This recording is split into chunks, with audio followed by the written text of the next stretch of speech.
চট্টগ্রাম নগরীর প্রধান সড়কগুলোতে অবৈধ ব্যাটারি চালিত অটোরিকশা চলাচলে নিষেধাজ্ঞা থাকলেও মানছে না কেউ। এ মাসের ৯ তারিখ থেকে অবৈধ অটোরিকশা চলাচল বন্ধ করে দিলেও কখনো পুলিশের উপস্থিতিতে কখনো বা প্রশাসনের চোখ ফাঁকি দিয়ে প্রধান সড়কে উঠে পড়ছে চালকরা।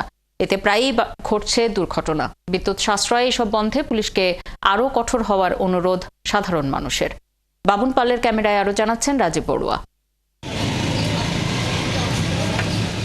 চট্টগ্রাম নগরীর প্রধান সড়কে গত ৯ সেপ্টেম্বর থেকে অবৈধ ব্যাটারি চালিত অটোরিকশা চলাচলে নিষেধাজ্ঞা দেওয়া হয়, কিন্তু তারপরেও নগরীর প্রধান সড়কগুলোতে এভাবেই অবাধে চলছে অটোরিকশা।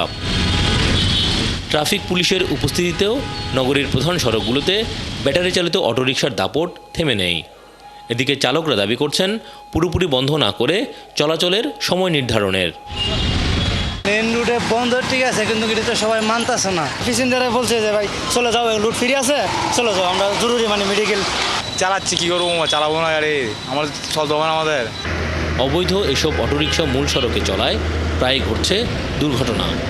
যান চলাচলে শৃঙ্খলা ফেরাতে এবং বিদ্যুৎ সাশ্রয়ে লাইসেন্সবিহীন এসব যান চলাচল বন্ধে প্রশাসনকে আরও কঠোর হওয়ার দাবি সাধারণ মানুষের।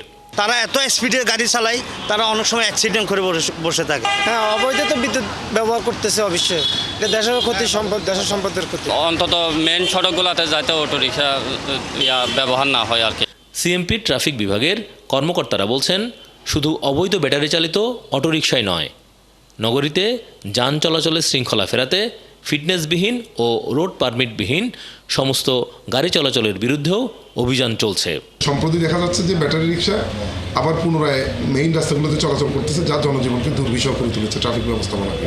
তো ট্রাফিক ব্যবস্থাপনাকে পুনরায় আগের অবস্থায় নিয়ে যাওয়ার জন্য আমরা ব্যাটারি চালিত রিক্সাগুলোকে মূল রাস্তার পরিবর্তে সাইড রোড অথবা পাড়া মহল্লা রাস্তাগুলোতে চলাচলের জন্য আমরা বারবার উৎসাহিত করতেছি।